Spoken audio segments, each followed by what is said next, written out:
Phyna, the high priestess, conducted what we call the first agriculture debate via her Twitter space, and I think it was yesterday, and very many people got engaged into that with Phyna, who was really leading the debate onto her Twitter. Welcome to Afro Television. How are you guys, and where are you watching us from? Rock and David is my name. Smash the like button, comment and share. If at all you're watching us for the very first time, lower right bottom corner, that's the place to be. Smash the subscription button. For smashing it, hit the notification bell that will enable you get notified that will enable you get notified every time I upload a video on this channel. Now, Phyna held a debate via her Twitter known as Agriculture, a way to alleviate poverty in Nigeria, and she did almost two spaces. And here we are onto the Afro Television to bring you what you missed at Phyna's first agriculture debate on her Twitter space. Rock and David is my name. Allow me to leave you with Phyna as she really takes on her followers on Twitter, the viewers giving Phyna their honest views about the agriculture debate. She's also going to have a company where she process all these tomatoes and what have you. I believe when you really manage your farm, in a large scale, I know you would have to manage your farm when it is very large. You would have investors. I believe investors should not only invest on your farm, but we should recruit smaller scale farmers. We should have a medium where smaller scale farmers whom are always complaining of not having money to invest in their farm. They tend to face a lot of losses during their farming processes. We should have a medium where we can recruit smaller scale. We should go to smaller villages where we have smaller scale farmers. Instead of them producing these crops to go to the markets, come back with such crops to have them go bad because they do not have they don't have a large farm where they can create storage facilities. These investors should divide themselves into various groups. We should have investors who would invest in your company and have investors who will invest in these smaller scale farmers. So in turn, people who cannot be employed in your farm, though employment is the main topic right now.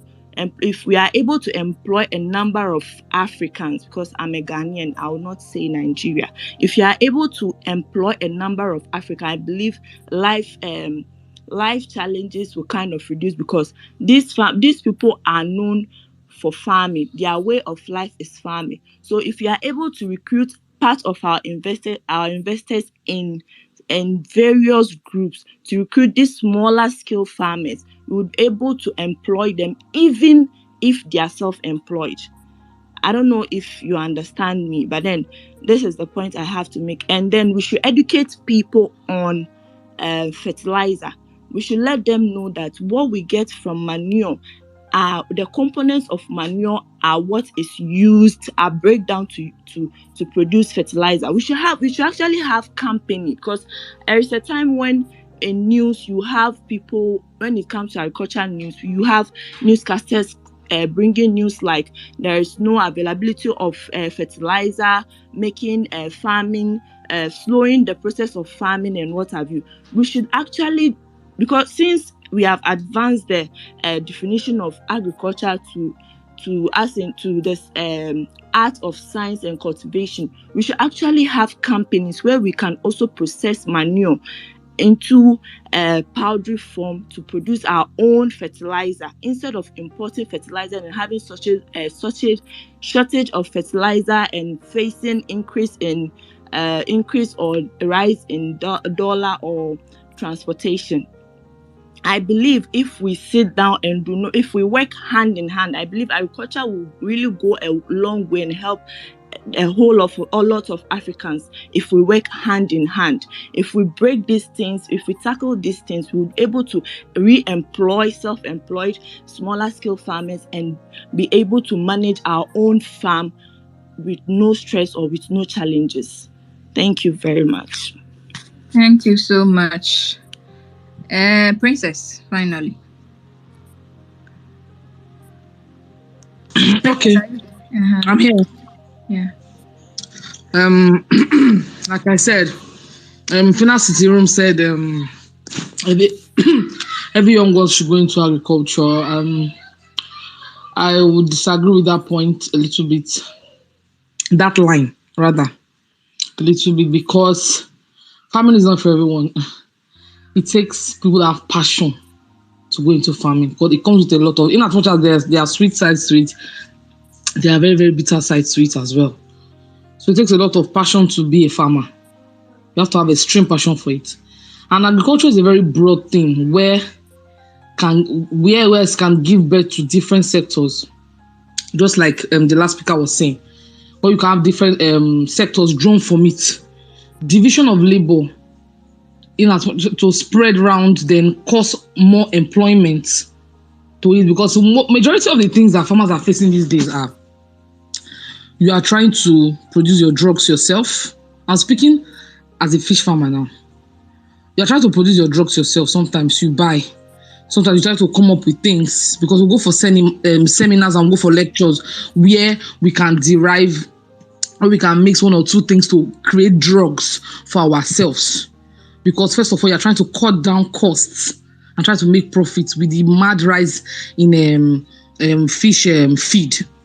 Sometimes you have to produce your own fish feed locally. Sometimes. Most times you have to feed your fish with some things that you can gather locally, like intestines from chicken, blood meal, and all that stuff. So feed your fish with, if you cannot afford. And most of the times, these things affect your fish. It does. It affects you, and then you run into loss and all that stuff. Sometimes your profit is not as much as you want it to be.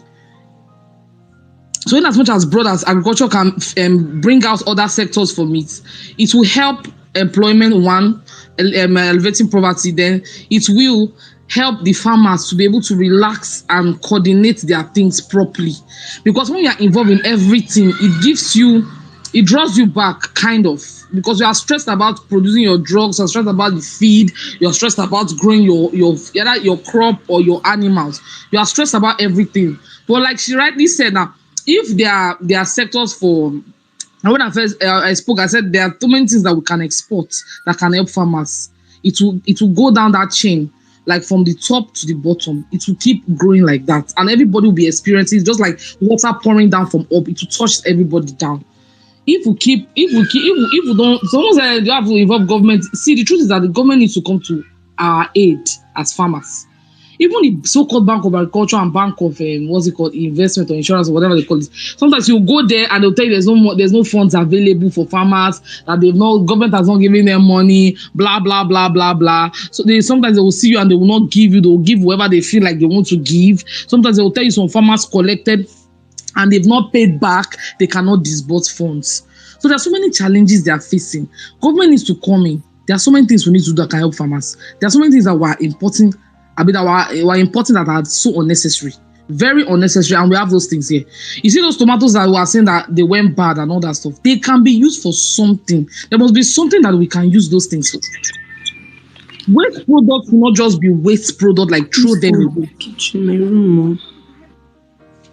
Waste products should not just be waste product that we can just throw away. There must be something we can convert those waste products into. That is where all this production, food processing companies come into place, because they are part of agricultural system. They are part of it.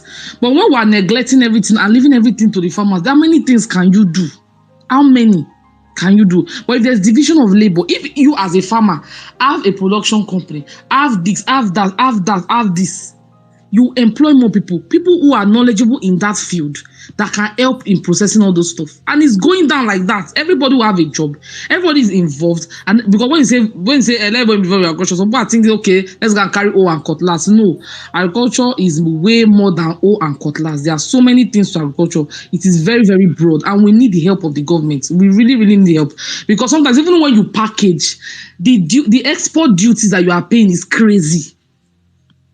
You want to DHL something, they tell you the price. Sometimes you look at the profit you are making for what you want to DHL. That what I don't do now will be say, just now, I won't pay this kind of money. It's crazy. You have to now increase the price of what you are trying to send is really, really crazy.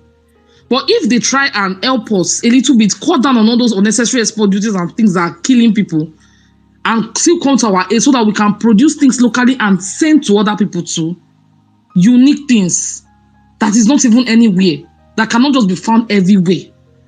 But things that we can use our load, there must be something we can use all those things for. If they can come to our aid and help us like that, it will really go a long way, and it will help us, if not just as an individual, the economy will benefit from this thing. But because the government is just focused on oil, that's why we're having issues. May God not allow this oil you'll finish one day, last. Thank you. Thank you. Arts matter. Hello, can you hear me? Yes, we can. Hello. Okay. Yeah, Phyna. Phyna, hi. Yeah, so the thing now is, I'm sorry, I have an interview by 4, so I want to start getting ready. Okay, no problem. Yeah.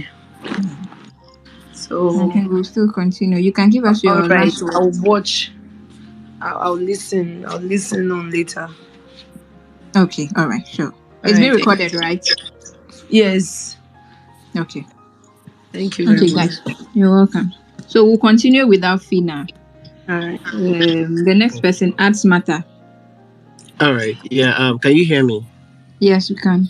Okay. Yeah. Thank you. Shout out to Phyna. And I think you enjoyed the video, and this is how we do it onto the Afro television. Remember, later tonight it's Cheesy having a party out in club, and I believe very many housemates are really going to be there, and Phyna has confirmed her attendance in there, and we can't wait to see her really do her thing down in, I think it's going to be Lagos. And Cheesy, where Cheesy is, we expect the likes of Doyin to come in through. I expect Big Bella, Big Shakes, Groovy, the likes of Ilebai, Beauty. You never know, they might really pass by to go on and do the needful. But I don't know where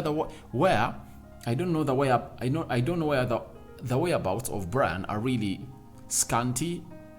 He's rarely active on social media, and I don't know what he's about. You never know, today he might show up onto this party of Cheesy. A sign out for now. See you later. May the mighty Lord watch over you.